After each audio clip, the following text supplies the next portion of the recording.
ನಮ್ಮ ದುನಿಯಾ separate, life style different. ಹಗಲು ರಾತ್ರಿ ಸುಖವನ್ನ ಹುಡುಕೋದೆ ಹೈಲೈಟ್.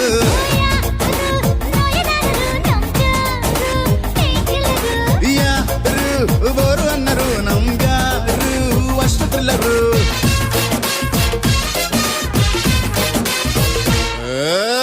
ಕೊಡ ಕೊಡ ಕೊಡ ಕೊಬ್ಬರಿ ಮಿಠಾಯಿ, ಬಿಡ ಬಿಡ ಬಿಡ ಬೆಂಕದ ಬಾಯಿ, ಹಿಡಿ ಹಿಡಿ ನನ್ನ ಮಕ್ಕಳ ತಾಯಿ ನನ್ನ ಕೈ.